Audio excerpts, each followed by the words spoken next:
At last, the armies clashed at one strategic point. They slammed their shields together. Pike scraped pike, with the grappling strength of fighters armed in bronze, and their round shields pounded, boss on welded boss, and the sound of struggle roared and rocked the earth. Screams of men and cries of triumph breaking in one breath. Fighters killing, fighters killed, and the ground streamed blood. Wave on wave they came.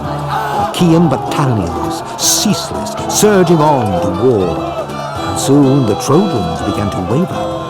Like sheep when they hear their crying lambs, so the shouts rose up from the long Trojan lines, and not one cry, no common voice to bind them. And the next moment they would have clambered back inside their city walls, terror-struck by the Achaeans, primed for battle.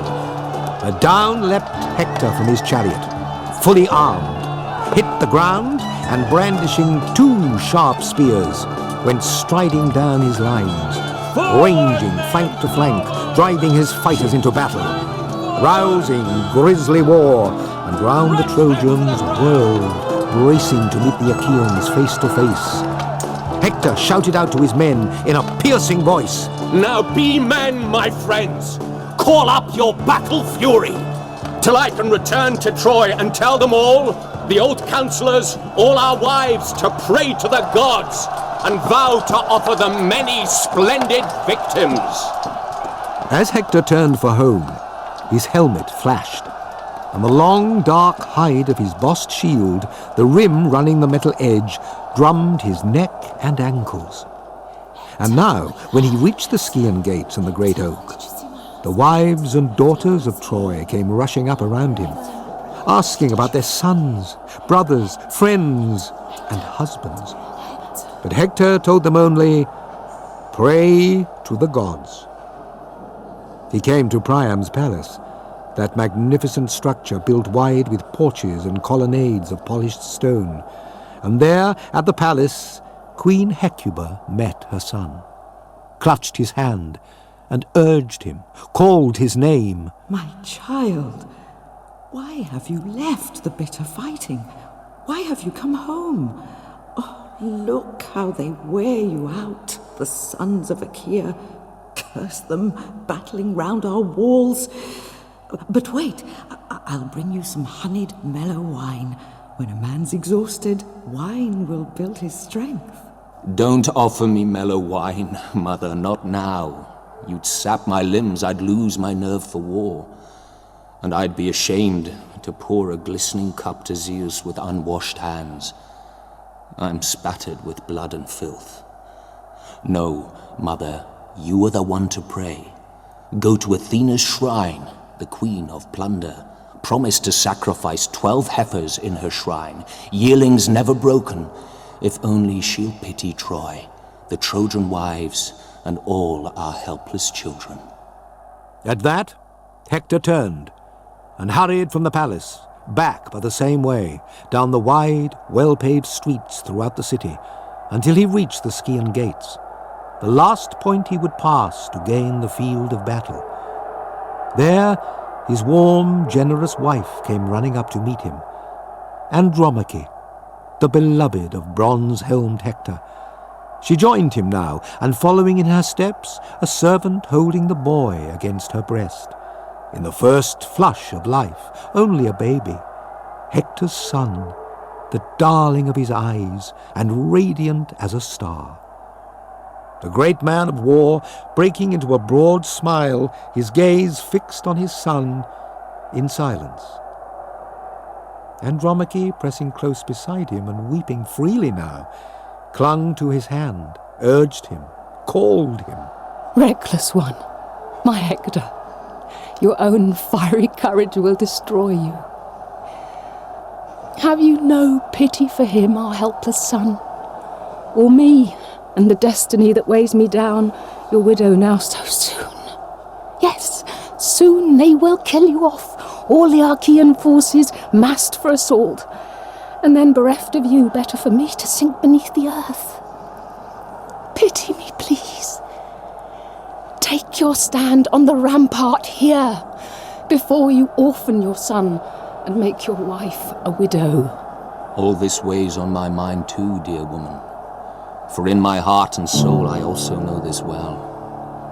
The day will come when sacred Troy must die. Priam must die, and all his people with him. Even so, it is less the pain of the Trojans still to come that weighs me down, not even of Hecuba herself, or King Priam, or the thought that my own brothers may tumble in the dust, crushed by enemies. That is nothing, nothing beside your agony, when some brazen Achaean hales you off in tears, wrenching away your day of light and freedom. No, no. Let the earth come piling over my dead body before I hear your cries. I hear you dragged away. In the same breath, shining Hector reached down for his son. But the boy recoiled, cringing against his nurse's full breast, screaming out at the sight of his own father. Terrified by the flashing bronze, the horsehair crest, the great ridge of the helmet, nodding, bristling terror, so it struck his eyes. And his loving father laughed, quickly lifting the helmet from his head, and raising his son, he kissed him, tossed him in his arms.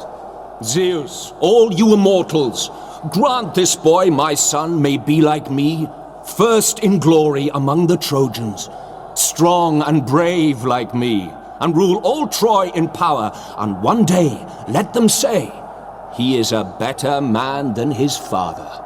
Then Hector placed his son in the arms of his wife.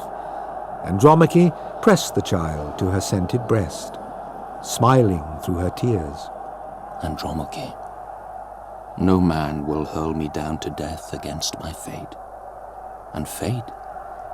No man alive has ever escaped it, neither brave man nor coward. I tell you, it's born with us the day that we are born. And his loving wife went home, turning, glancing back again and again, and weeping live, warm tears. But Hector, a flash in arms, took up his horsehair-crested helmet once again. Vaunting, a flash in arms, he swept out through the gates, bent on combat, fighting like wind when a god sends down some welcome blast to sailors, desperate for it, worked to death at the polished oars, beating the heavy seas, their arms slack with the labour. So, welcome Hector appeared to the Trojans, desperate for their captain. Shields slammed together, pike scraped pike, and the sound of struggle roared and rocked the earth. Screams of men and cries of triumph breaking in one breath, fighters killing, fighters killed, and the ground streamed blood. The Olympian father had fired up the Trojans.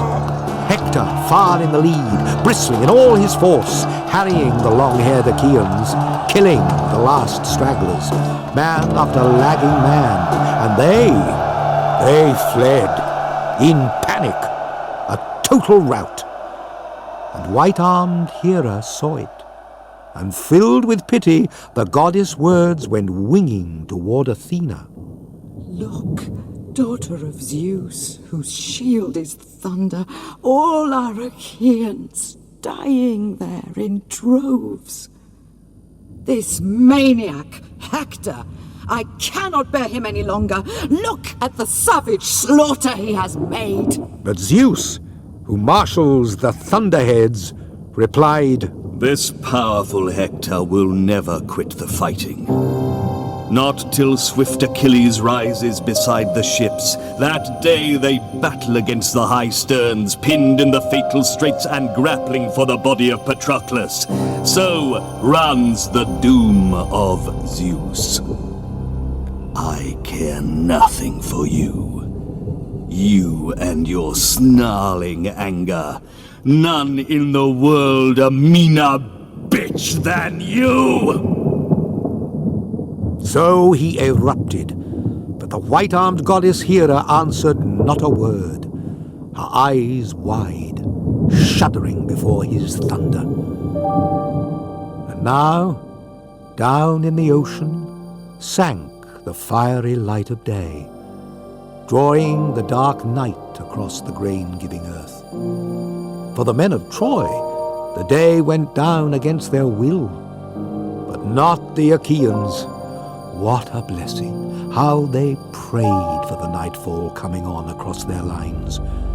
But again, still bent on glory, Hector mustered his Trojan cohorts, pulled them back to wide open ground, where they found a sector free and cleared of corpses.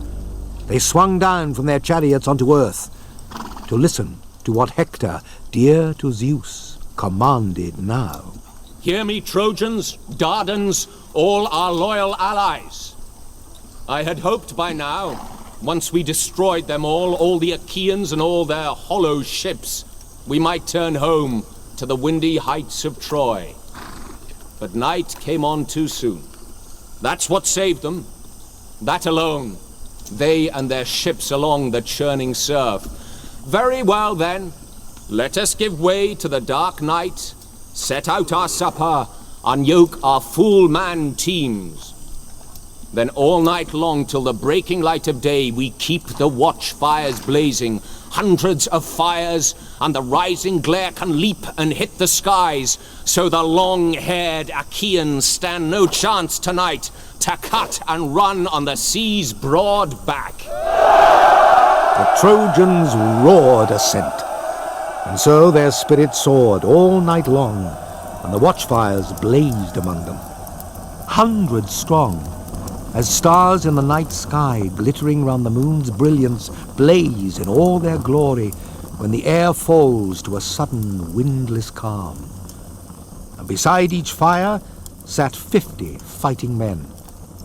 Poised in the leaping blaze and champing oats and glistening barley, stationed by their chariots, stallions waited for dawn to mount her glowing throne. So the Trojans held their watch that night. But not the Achaeans. God-sent panic seized them, comrade of blood-curdling rout. All their best were struck by grief too much to bear. Lord Marshal Agamemnon rose up in their midst, streaming tears like a dark spring running down some desolate rock face, its shaded currents flowing. Mad, blind I was to have infuriated Achilles, to have gone and taken from his tents his slave coat. Why, look, that man is worth an entire army. But since I was blinded, lost in my own inhuman rage, now, at last, I am bent on setting things to rights. I'll give a priceless ransom to him, and along with it will go the one I took away at first, Achilles' captive. And I will swear a solemn binding oath in the bargain. I never mounted her bed, never once made love with her. Now, all these gifts will be handed him at once. Come. We'll send a detail of picked men. Giant Ajax and tactful royal Odysseus.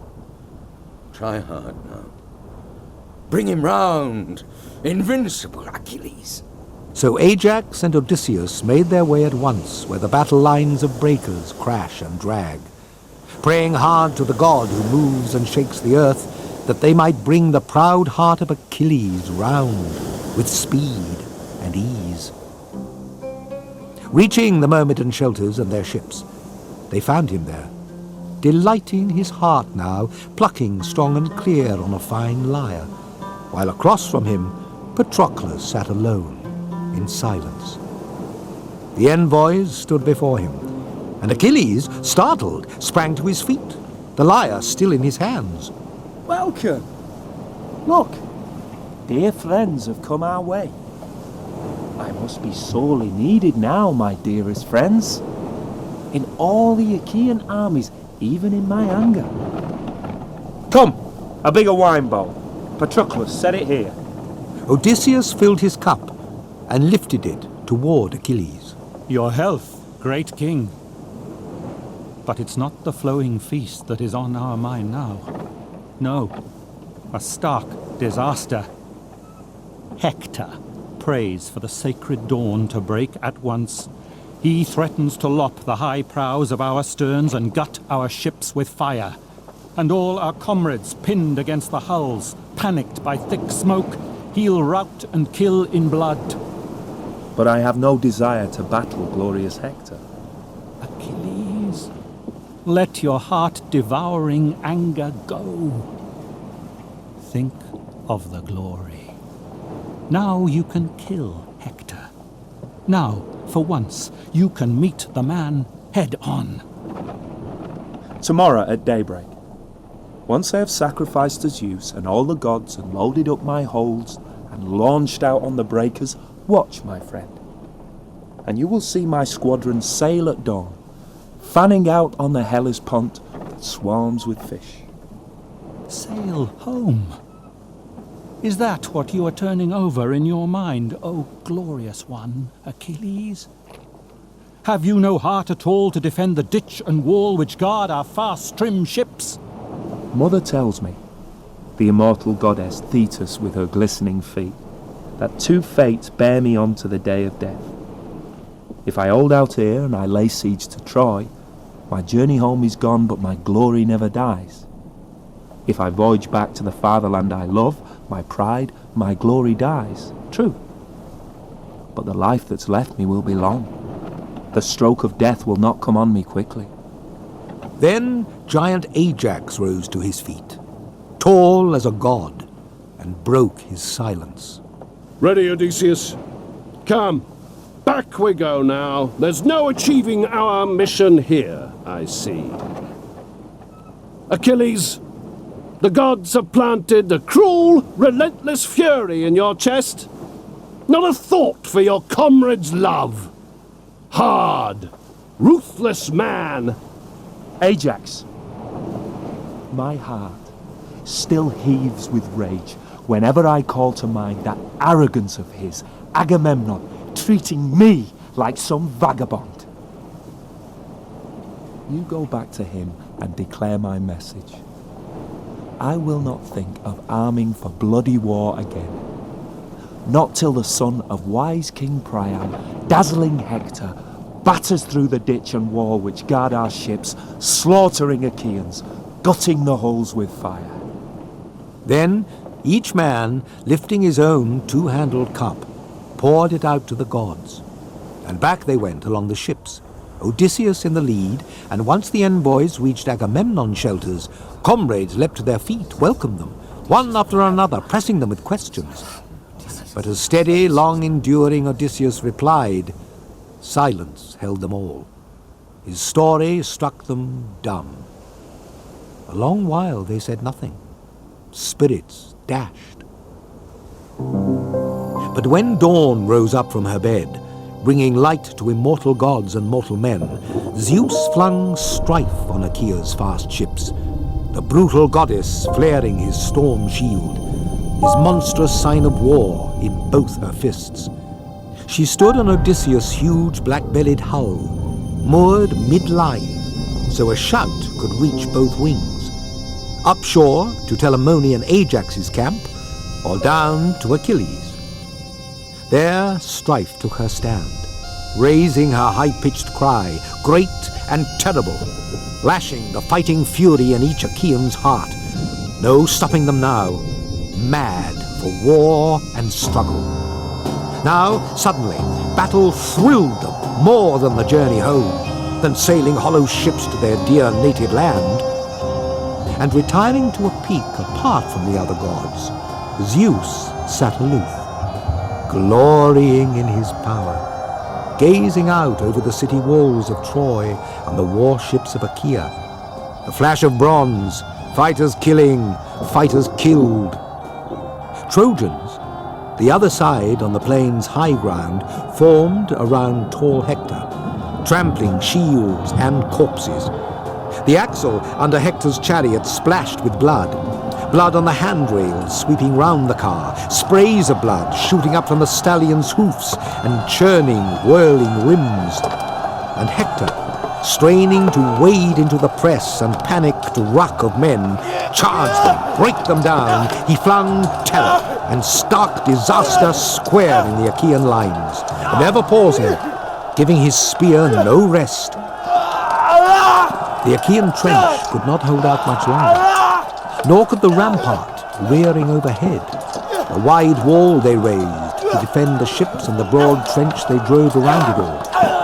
But not yet did the Achaeans give way to assault. No, they stopped the breaches up with oxhide shields, and down from the breastwork heights they hurled rocks at the enemy coming on beneath the wall. Everywhere, rocks, ramparts, breastworks swam with the blood of Trojans, Achaeans, both sides. So powerful armies drew their battle line dead even. Till, at last, Zeus gave Hector, the son of Priam, the greater glory. The first to storm the wall. Drive! Drive, my stallion-breaking Trojans! Breach the Achaean rampart! Hurl your fire now, a blazing inferno of fire against their ships! He grappled a boulder, bore it up and on, hurled it at the gates full center, smashing the hinges left and right, and the boulder tore through, dropped with a crash, and both gates groaned and thundered. The door bars could not hold, the planking shattered up in the flying storm of splinters under the rock's force, and Hector burst through in glory, his face dark as the sudden rushing night. But he blazed on in bronze, and terrible fire broke from the gear that wrapped his body, 2 spears in his fist. The wall! Storm the wall! The Trojans rushed to obey him, some swarming over the top at once, others streaming in through the sturdy gateways. Achaeans scattering back in terror, back by the hollow hulls, the uproar rising, no way out, no end. Not so loud the breakers bellowing out against the shore, driven in from open sea by the north wind's brutal blast. Not so loud the roar of fire whipped to a crackling blaze. Nothing so loud as cries of Trojans, cries of Achaeans, terrible war cries, armies storming against each other. Up and down the decks of the ships Ajax went, with his great plunging strides, swinging in hand his enormous polished pike for fights at sea, leaping from deck to deck on the fast, trim ships, keeping up a terrific bellowing, calling Achaeans on to defend the ships and shelters. And Hector too, like a flashing eagle swooping down on bird flocks, winged thousands feeding, swarming a river's bank. So swooping, Hector went head first at a warship, charged its purple prow, and Zeus behind him, Zeus himself defended his champion. Hector alone he prized and glorified among hordes of men, for Hector's life would be cut short so soon. Thrust him on with his mighty, deathless hand, urging the soldiers on who crowded Hector's back. And again a desperate battle broke at the ships. You'd think they waded into the fighting fresh troops, unbruised, unbroken, they fought with such new fire. And what were the fighters thinking? Only this. The Achaeans certain they'd never flee the worst. They'd perish then and there. But the hope soared in every Trojan's heart to torch the ships and slaughter Achaean heroes. So ran their thoughts, closing for the kill. At last, Hector grappled a ship's stern, a beauty built for speed, and Hector held fast, hugging its prow. Bring fire! Up the war cries, all together! Harder, his forces charged against the Achaeans. Not even Ajax held his post, no longer now. Forced by the spears, he backed away by inches, certain he'd die there. There he stood, tensing, braced to take them on. Friends! Fighting Achaeans! Fight! The light of safety lies in our fighting hands. You think we have reserves in the rear to back us up? Some stronger wall to shield our men from disaster? No! We are here on the plain of Troy, all Troy's in arms. Dug in, backs to the sea, land of our fathers far away. And any Trojan crashing against the beaked ships, torch ablaze in hand, straining to please Hector, who urged him on. Ajax, ready and waiting there, would stab each man with his long, rugged pike. 12 he impaled, point blank, struggling up the hulls. But at length, Ajax could hold his post on the decks no longer. He was overwhelmed by the latest salvos, driven back by the will of Zeus and the fearless Trojan spearmen, hurling blows non-stop, a terrific din at his temples, his shining helmet clashing under repeated blows, and the joint of his left shoulder ached with labour, but ever bracing his huge burnished shield rock steady. He fought for breath, gasping, bathed in sweat, rivering down his body, his limbs soaked and sleek. Where could he find some breathing room in battle? Wherever he looked, pains heaped on pains. Sing to me now, you muses, you who hold Olympus' vaulting halls, how fire was first pitched on Achaea's ships. Hector lunged at Ajax, toe to toe, hacked his ashwood pike with a heavy sword, and struck the socket just behind the point, the lopped head bounding away, clanging along the ground. So Ajax drew back, out of range, and then they flung their tireless fire at a fast, trim ship. She was up in flames at once, engulfed in quenchless fire. In a flash, the blaze went swirling round the stern, and deep in his heart, brave Ajax knew and shuddered. Here was work of the gods, thundering Zeus on high, cutting him off from battle, dashing all his plans.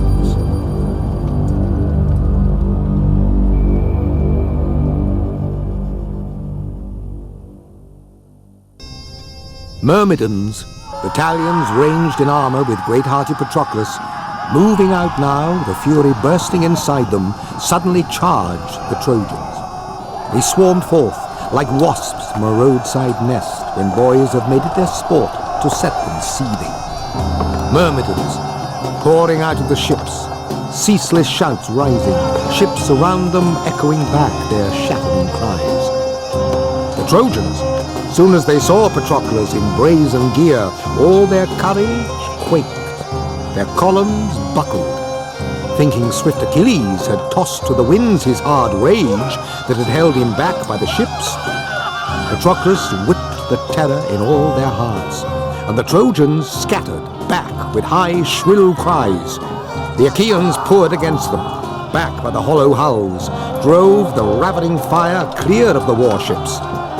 Then Hector knew full well that the tide of battle had turned, but still stood firm, defending die-hard comrades, until, at last, his speeding horses swept him away, armour and all, leaving his men to face their fate. Trojans trapped, but struggling on in the deep trench. Hundreds of plunging war teams dragging chariots down, snapping the yoke poles, ditched their masters' cars, and Patroclus charged them, heart of fire for the kill, and straight across the trench went his own careering team at a superhuman bound. Magnificent racing stallions, gifts of the gods to Peleus, shining, immortal gifts, straining breakneck on, as Patroclus' high courage urged him against Prince Hector, keen for the kill. But Hector's veering horses swept him clear. Still Patroclus kept on, sweeping in, hacking Trojans down, making them pay the price for Achaeans slaughtered, blind in his fatal frenzy, luckless soldier. If only he had obeyed Achilles' strict command, he might have escaped his doom, the stark night of death. But the will of Zeus will always overpower the will of men. Zeus, who strikes fear in even the bravest man of war. And at other times he will spur a man to battle, just as he urged Patroclus' fury now. And then and there, the Achaeans might have taken Troy, her towering gates toppling under Patroclus' power, heading the vanguard, storming on with his spear. But Apollo took his stand on the massive rampart, and at Patroclus' assault, like something superhuman, the god shrieked down his winging words of terror. Back! Patroclus, Prince, go back! It is not the will of fate that the proud Trojan citadel fall before your spear! Not even before Achilles, far greater man than you! And Patroclus gave ground, backing a good way off, cleared of the deadly archer's wrath. But now Hector, reining his high-strung team at the Scaean gates, debated a moment, waiting. Then, ignoring the Achaean masses, killing none, he lashed his pounding stallions straight at Patroclus, came rushing into him right across the lines, and rammed his spear shaft home, stabbing deep in the bows, and the brazen point went jutting straight out through Patroclus' back. Down he crashed. Horror gripped the Achaean armies, but Hector gloried over him, wild, winging words. Patroclus, surely you must have thought you'd storm my city down, you'd wrest from the wives of Troy their day of freedom, drag them off in ships to your own dear fatherland. You fool! The vultures will eat your body raw. Not for all his power could Achilles save you now. Hector, now is your time to glory to the skies. But already I see them looming up beside you.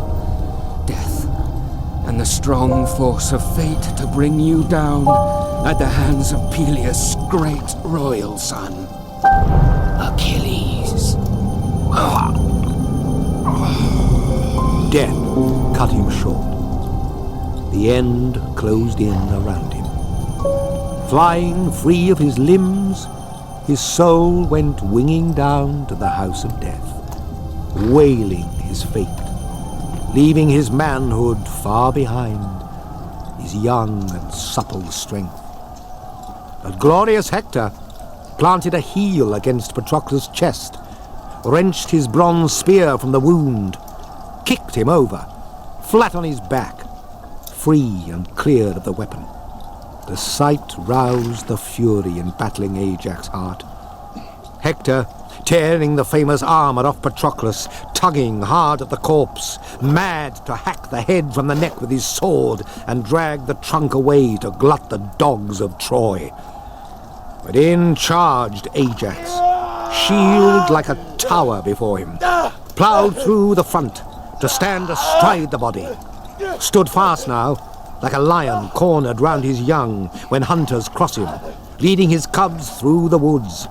And Hector, falling back on a crowd of comrades, leapt to his chariot, flinging the burnished gear to his waiting troops to haul away to Troy, trophies to his glory.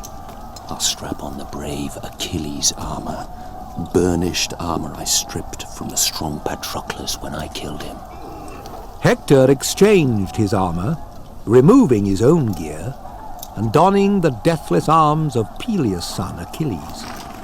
But when Zeus, who arrays the clouds, saw Hector from afar, strapping on the gear of Peleus' godlike son, he shook his head and addressed his own deep heart. Poor soldier. Never a thought of death weighs down your spirit now. Yet death is right beside you.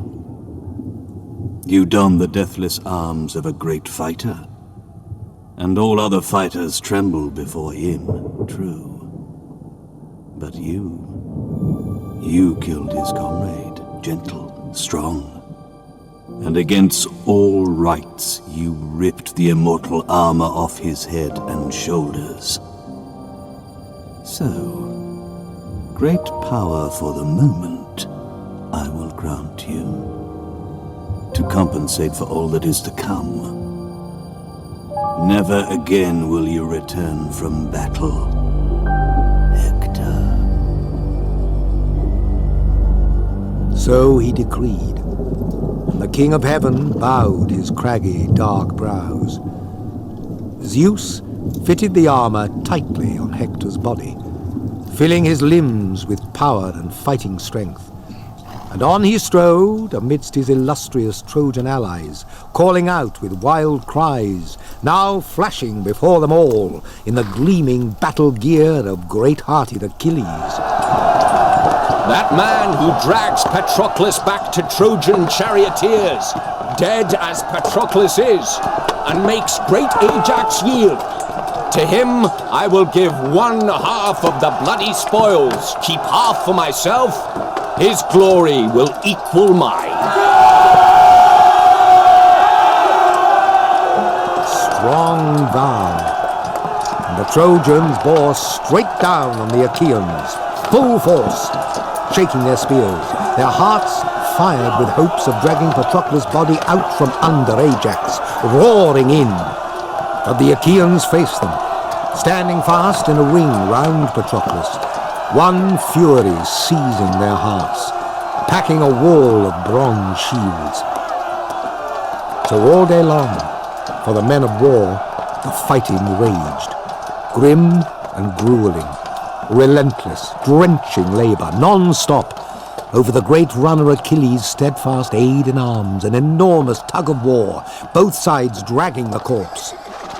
But standing clear of the fray, Achilles' horses wept from the time they first had sensed their driver's death, though Automedon lashed them with stinging whip, coaxing them gently now shouting oath on oath, but staunch as a pillar planted tall above a barrow, standing sentry over some lord or lady's gravesite, so they stood, holding the blazoned chariot stock still, longing now for their driver, their luxurious manes soiled.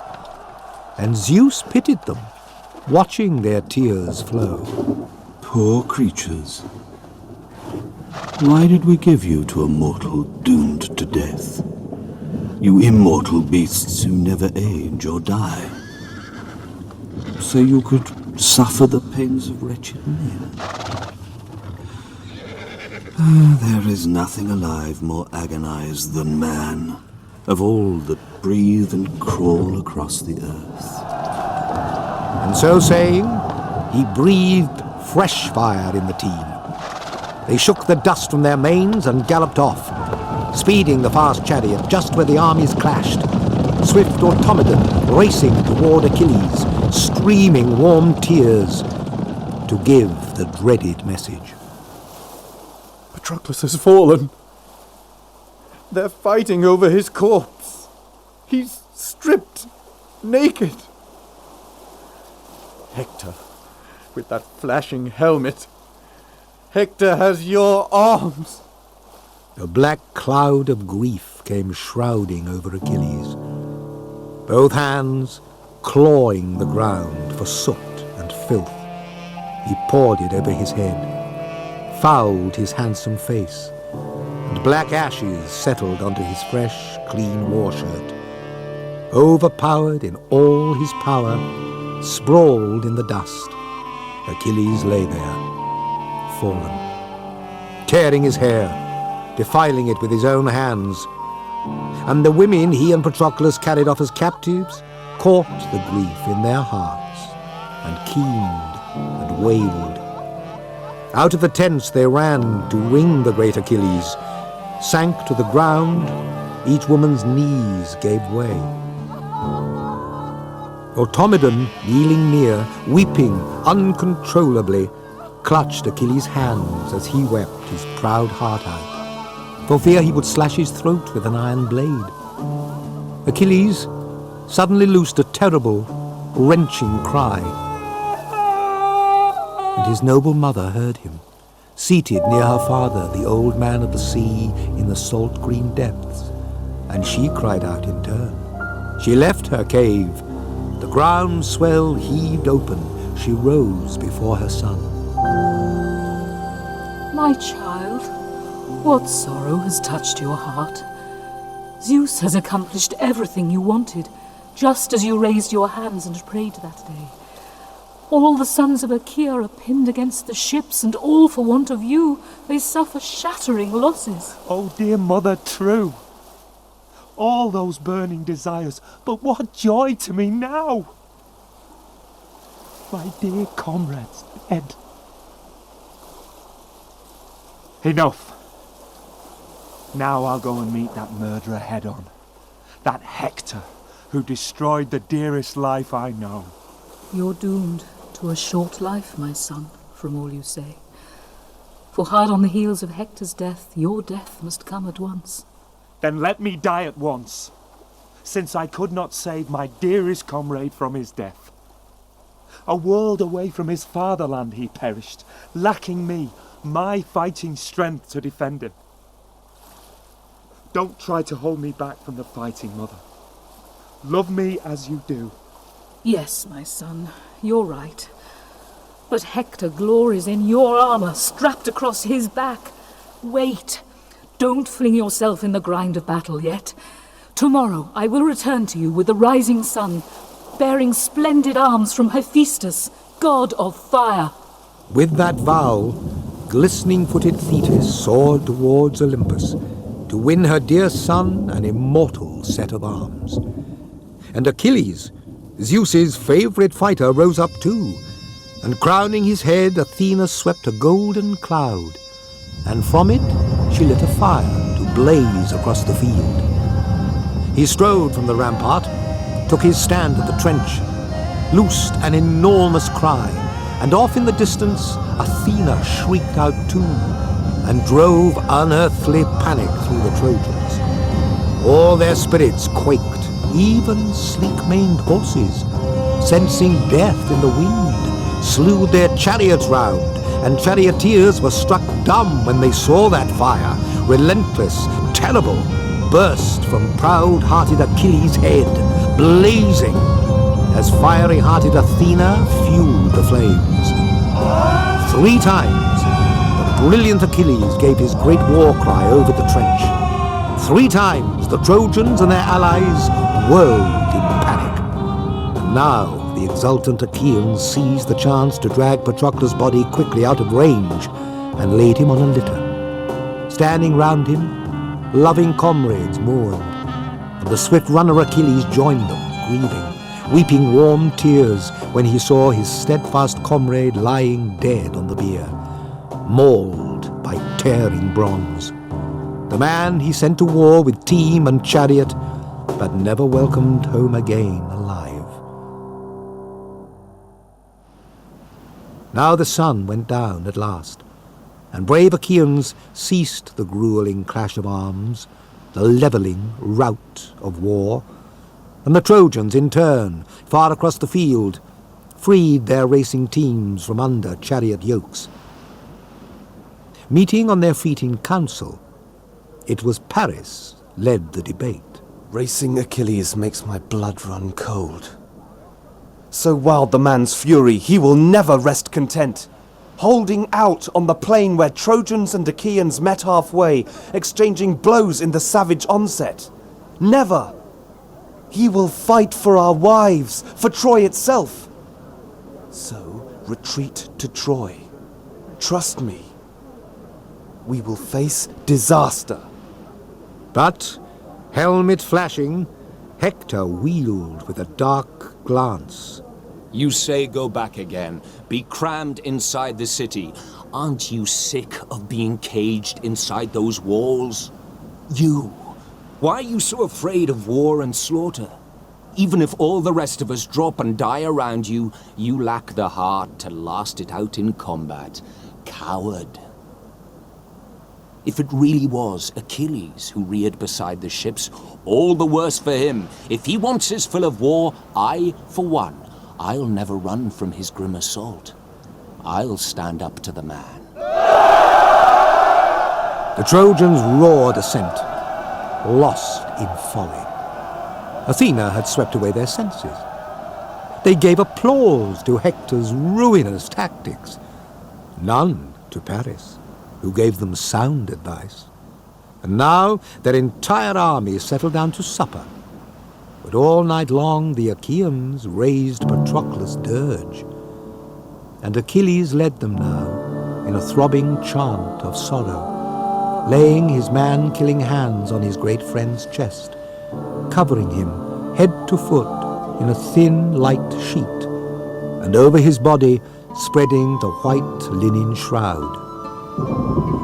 Meanwhile, down flashed Thetis, like a hawk from snowy Mount Olympus, as dawn rose up in a golden robe from ocean's tides, bringing light to immortal gods and mortal men.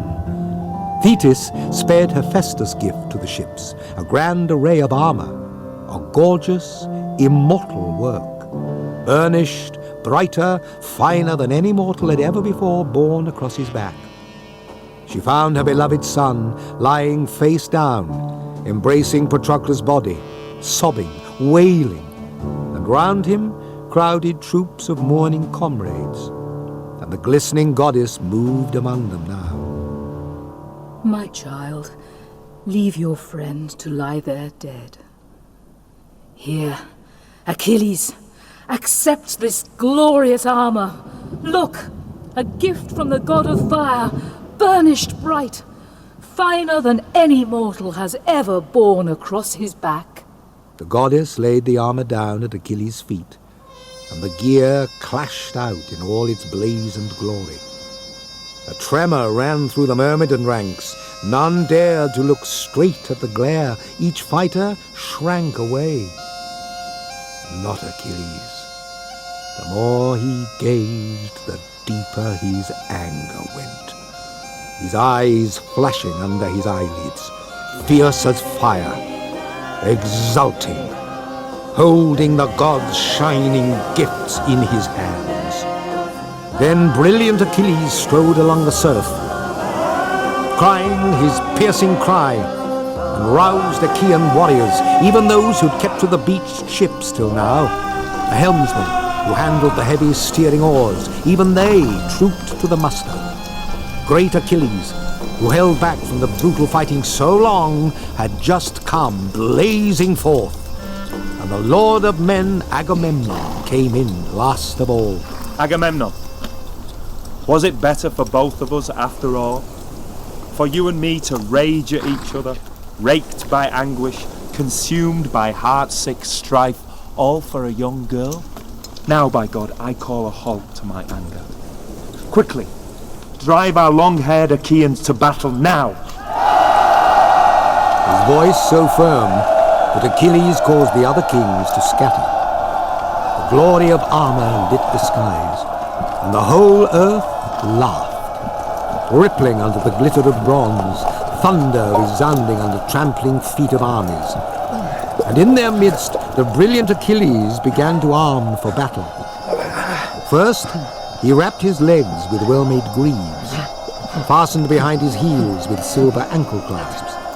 Next, he strapped the breastplate round his chest. Then over his shoulder, Achilles slung his sword, the fine bronze blade with its silver-studded hilt. Then hoisted the massive shield, flashing far and wide like a full round moon, and gleaming bright as the light that reaches sailors out at sea, the flare of a watchfire burning strong in a lonely sheepfold up some mountain slope, when the gale winds hurl the crew that fights against them far over the fish-swarming sea, far from loved ones. So the gleam from Achilles' well-wrought blazoned shield shot up and hit the skies. Then, lifting his rugged helmet, he set it down on his brows, and the horsehair crest shone like a star, and the waving golden plumes shook that Hephaestus had placed, bristling thick along its ridge. And then, last, Achilles drew his father's spear from its socket stand, weighted, heavy, tough. No other Achaean fighter could heft that shaft. Only Achilles had the skill to wield it well. And roan Beauty, the horse with flashing hoofs, spoke up from under the yoke, bowing his head low. The white-armed goddess Hera gave him voice. We will save your life, master, mighty Achilles. But the day of death already hovers near, and we are not to blame. Don't waste your breath. I know I am destined to die here. Far from my dear father, far from my mother, but all the same, I will never stop till I drive the Trojans to their bloody fill of war. So out in the front ranks he drove his plunging stallions, and by the beaked ships the Achaeans formed for battle. Arming round you, Achilles.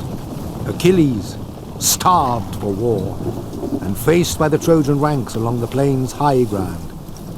Down from the high skies, the father of men and gods shook the boundless earth and towering heads of mountains. The whole world quaked. The walls of Troy and all Achaea's ships. And terror struck in the underworld, Hades, lord of the dead, cringed and sprang from his throne and screamed shrill, fearing the earth would burst wide open and lay bare to mortal men and immortal gods at last the houses of the dead, the dank, mouldering horrors that fill the deathless gods themselves with loathing. Like inhuman fire ranging on through the mountain gorges, splinter dry, setting ablaze big stands of timber, the wind swirling the huge fireball left and right, chaos of fire, Achilles stormed on with brandished spear. Like a frenzied god of battle, trampling all he killed, and the earth ran black with blood. Thundering on, the great Achilles rampaged, his sharp-hoofed stallions trampling shields and corpses. Axle under his chariot splashed with blood, blood on the handrails sweeping round the car, sprays of blood shooting up from the stallion's hoofs and churning, whirling wheels. And the son of Peleus, charioteering on to seize his glory, bloody filth splattering both strong arms, Achilles' invincible arms. Die, Trojans! Die! Till I butcher all the way to sacred Troy. Run! Headlong on! I'll hack you from behind. Nothing can save you. Die! Writhing in death till all you Trojans pay for Patroclus' blood.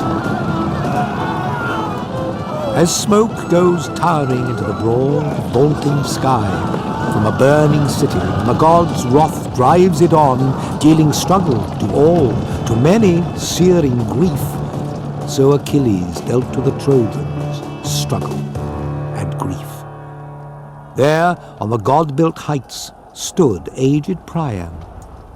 He saw the monstrous Achilles, and racing on before him, Trojans whipped in headlong flight, all rescue gone.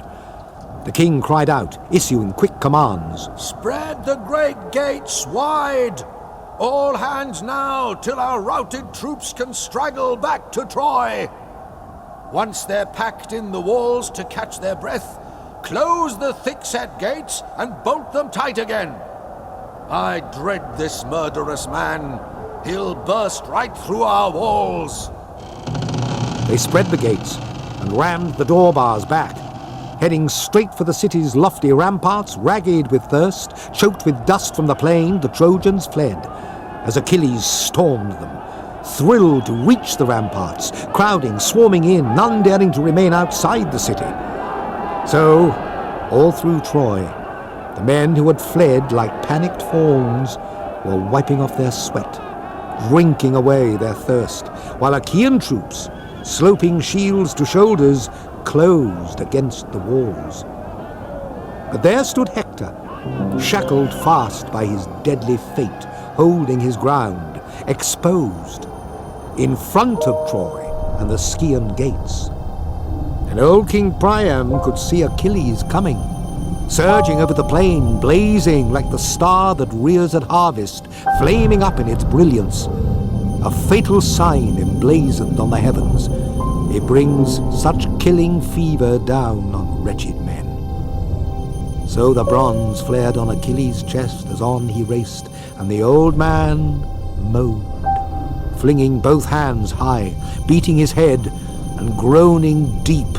He called, begging his dear son, who stood before the gates, unshakable, furious to fight Achilles to the death.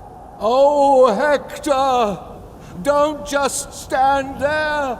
Don't, dear child, waiting that man's attack, alone, cut off from friends.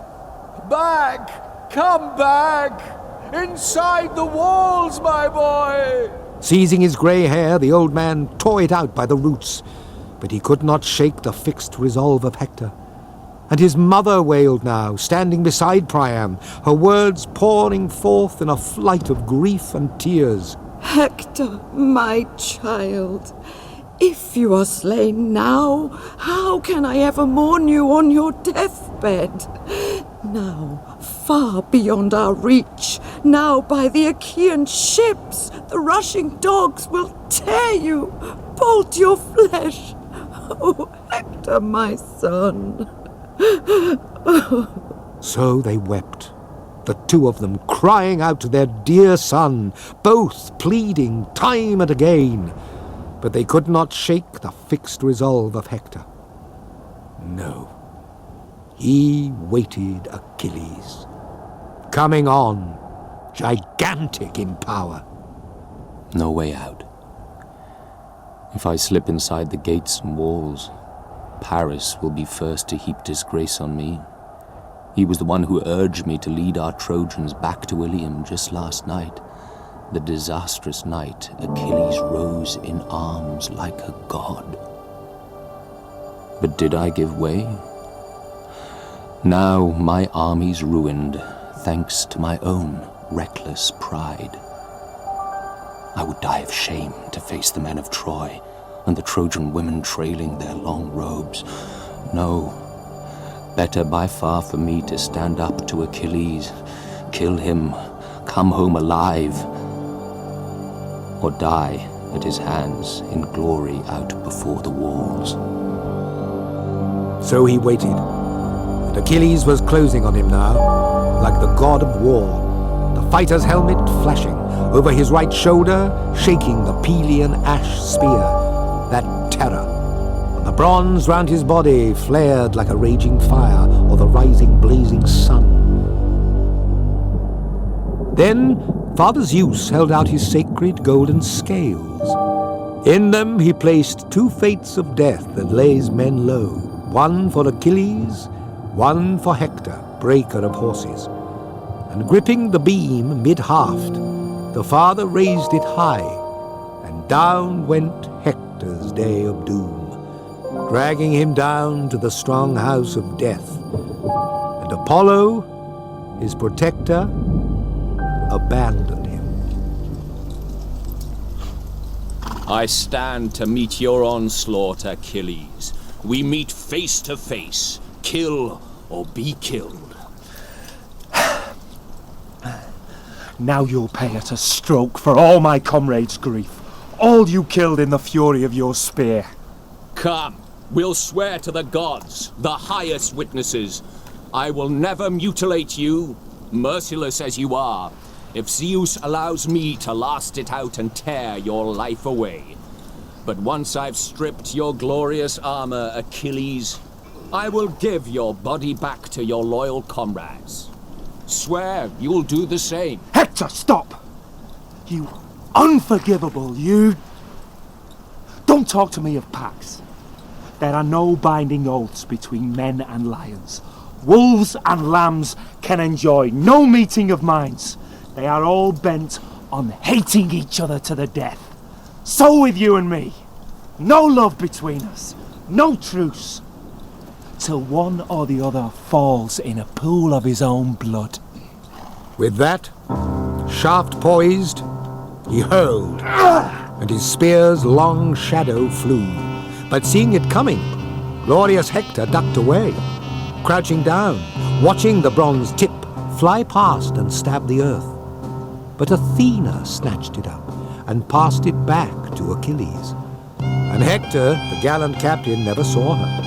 Still poised, he hurled, and his spear's long shadow flew, and it struck Achilles' shield a dead center hit, but off and away it glanced, and Hector seethed.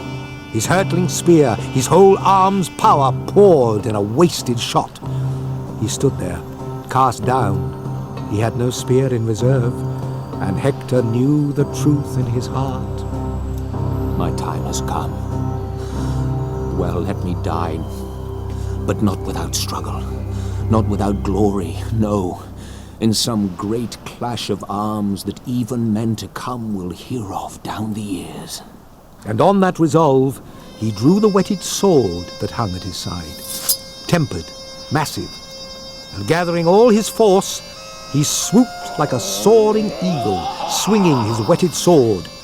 And Achilles charged too, bursting with rage, barbaric, guarding his chest with a well-wrought blazoned shield, head tossing his gleaming helmet, 4 horns strong, and the golden plumes shook that the god of fire drove in bristling thick along its ridge. Fire flared from the sharp point of the spear Achilles brandished, high in his right hand, bent on Hector's death, scanning his splendid body where to pierce it best. As Hector charged in fury, brilliant Achilles drove it, and the point went stabbing clean through the tender neck. But the heavy bronze weapon failed to slash the windpipe. Hector could still gasp out some words, some last reply. He crashed in the dust. Godlike Achilles gloried over him. Hector, surely you thought when you stripped Patroclus' armor that you would be safe. Never a fear of me, far from the fighting as I was. You fool! The dogs and birds will maul you, shame your corpse, while Achaeans bury my dear friend in glory. I beg you by your life, your parents, don't let the dogs devour me by the Achaean ships. Wait.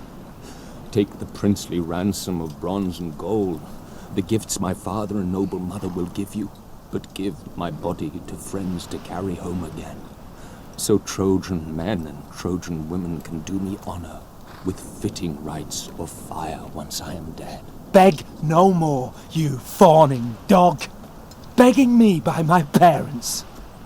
Would to God my rage, my fury would drive me now to hack your flesh away and eat you raw. Such agonies you have caused me. Ransom! No man alive could keep the dog packs off you. No, not even if Trojan Priam should offer to weigh out your bulk in gold. Not even then will your noble mother lay you on your deathbed, mourn the son she bore. The dogs and birds will rend you, blood and bone. I know you well. I see my fate before me. Iron inside your chest, that heart of yours. But now beware, or my curse will draw God's wrath upon your head, that day when Paris and Lord Apollo, for all your fighting hard, destroy you at the Scaean gates. Death cut him short. The end closed in around him. Flying free of his limbs, his soul went winging down to the house of death, wailing his fate, leaving his manhood far behind, his young and supple strength. But brilliant Achilles taunted Hector's body, dead as he was. Die! Die! For my own death I'll meet it freely, whenever Zeus and the other deathless gods would like to bring it on. With that he wrenched his bronze spear from the corpse, laid it aside, and ripped the bloody armor off the back. And the other sons of Achaea, running up around him, crowded closer, all of them gazing, wonder-struck at the build and marvellous lithe beauty of Hector. And not a man came forward who did not stab his body. But once he had stripped the corpse, the proud runner Achilles was bent on further outrage, on shaming noble Hector. Piercing the tendons, ankle to heel behind both feet, he knotted straps of rawhide through them both, lashed them to his chariot, left the head to drag, and mounting the car, hoisting the famous arms aboard, he whipped his team to a run, and breakneck on they flew, holding nothing back.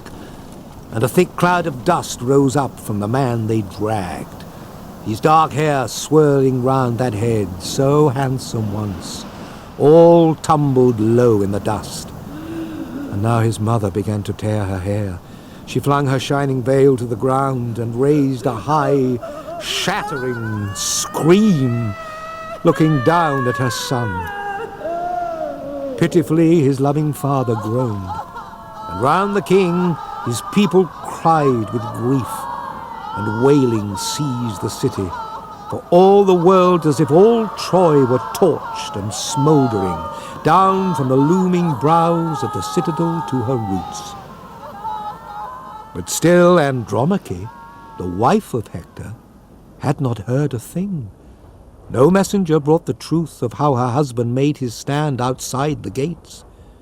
She was weaving at her loom, deep in the high halls, and she called her well-kempt women through the house to set a large three-legged cauldron over the fire, so Hector could have his steaming hot bath when he came home from battle.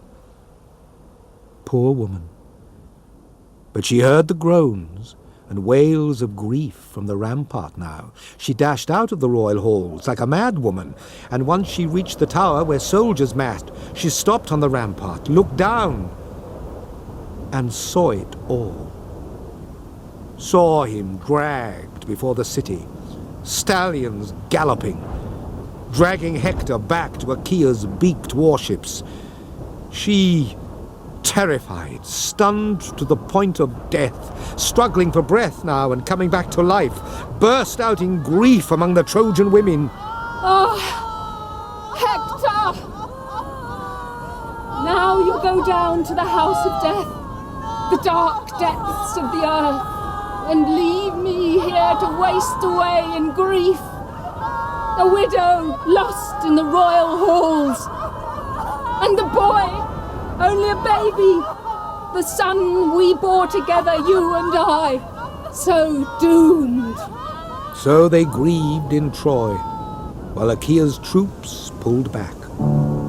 Achilles led them now in a throbbing chant of sorrow, laying his man-killing hands on his great friend's chest. Farewell, Patroclus. Even there in the house of death. Look, all that I promised once I am performing now. I've dragged Hector here for the dogs to rip him raw. And down to the last unit, all eased off their armor, fire-burnished bronze, and released their neighboring teams and took their seats by the swift runner Achilles' ship, Myrmidons in their thousands. And he set before them all a handsome funeral feast to meet their heart's desires. And still he was bent on outrage, on shaming noble Hector. He flung him, face down in the dust beside Patroclus' bier. But the gods in bliss looked down and pitied Priam's son. Days passed, and Achilles kept grieving for his friend, the memory burning on, and all-subduing sleep could not take him, the memories flooding over him, live tears flowing. And at last he'd leap to his feet, wander in anguish, aimless along the surf, and dawn on dawn, flaming over the sea and shore, would find him pacing.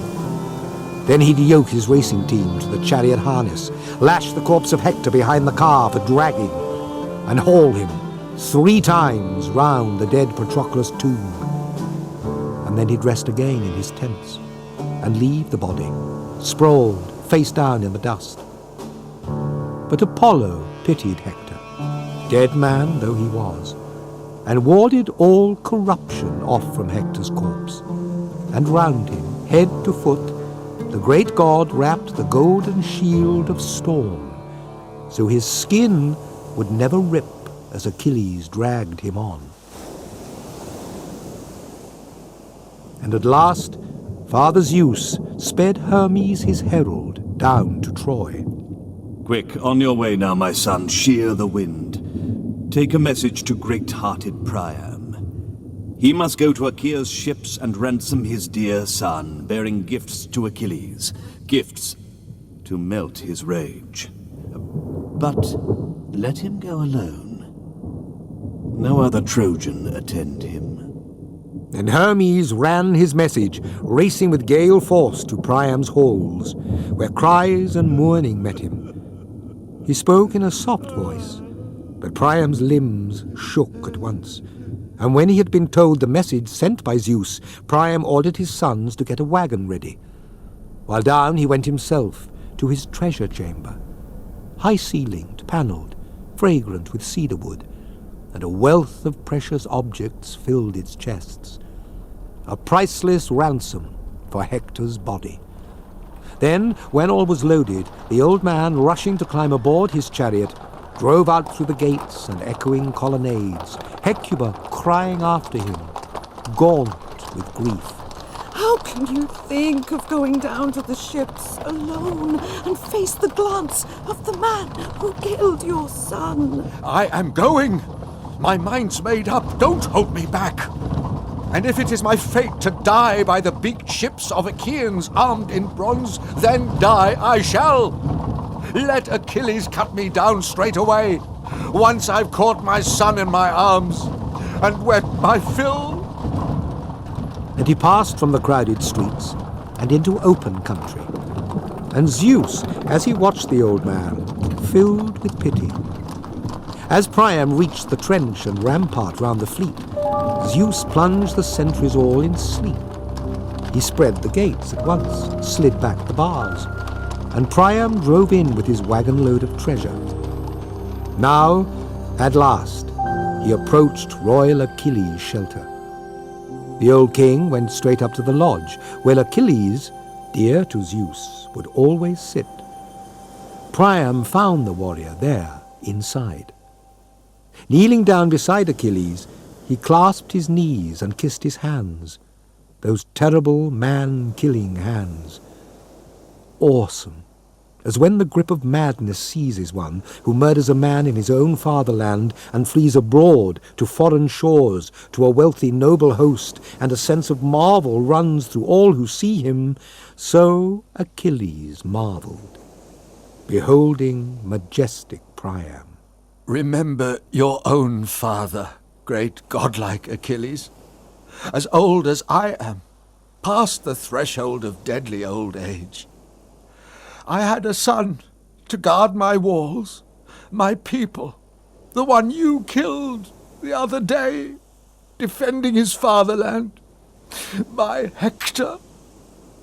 It's all for him I've come to the ships now. Revere the gods, Achilles. Pity me in my own right. I have endured what no one on earth has ever done before. I put to my lips the hands of the man who killed my son. These words stirred within Achilles a deep desire to grieve for his own father. Taking the old man's hand, he gently moved him back. And overpowered by memory, both men gave way to grief. Priam wept freely for man-killing Hector, throbbing, crouching before Achilles' feet as Achilles wept himself. Now for his father, now for Patroclus once again, and their sobbing rose and fell throughout the house.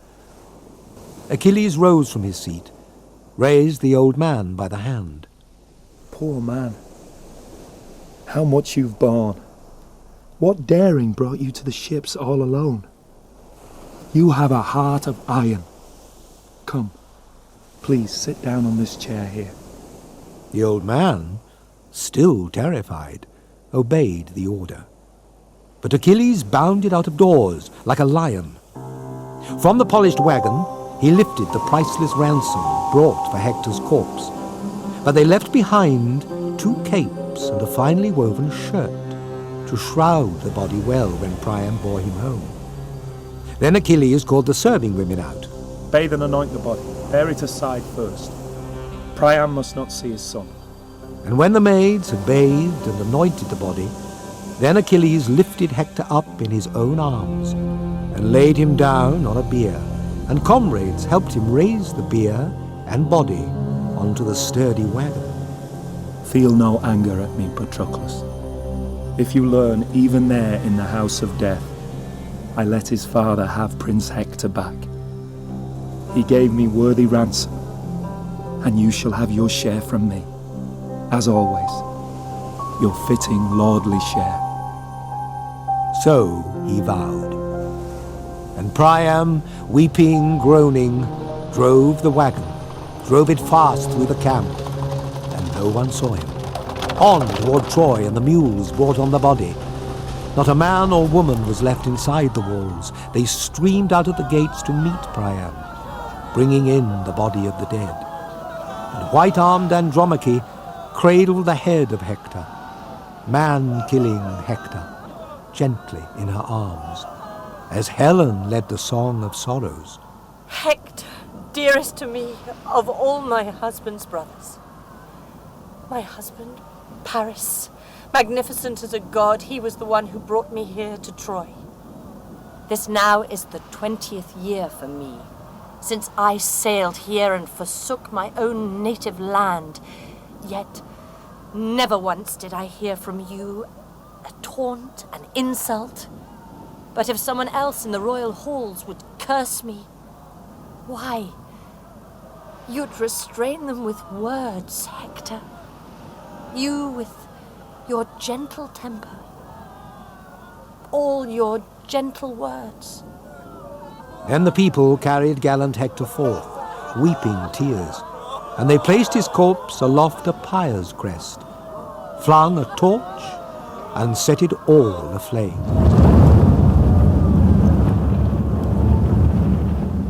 At last, when young dawn with her rose-red fingers shone once more, they put out the fires with glistening wine.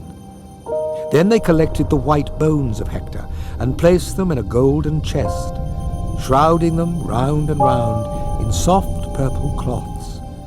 They quickly lowered the chest in a deep hollow grave, and over it piled a cope of huge stones closely set.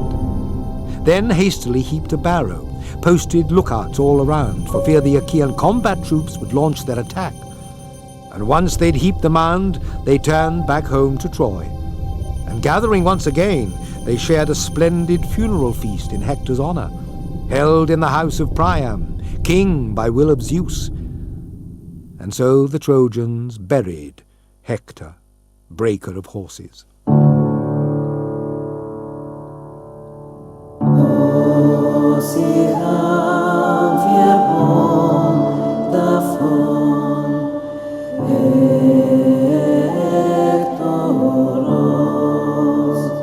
Achilles was played by Christopher Eccleston and Hector by Iain Glen. Helen was Imogen Stubbs, Andromache Susanna Hamilton, and Hecuba Mia Soteriou. Priam was played by Andrew Sachs, Paris by Tom Espiner, Zeus by Michael Fenton Stevens, and Thetis by Jacqueline Tong. Patroclus was Jamie Glover, Apollo Chris Donnelly, and Homer was Derek Jacobi. The Iliad was translated by Robert Fagles and abridged for Radio 4 by Tom Holland. The music was composed by Mia Soteriou, and the sound supervisor was Mike Burgess. The programme was produced and directed in Bristol by Jeremy Howe and Viv Beebe.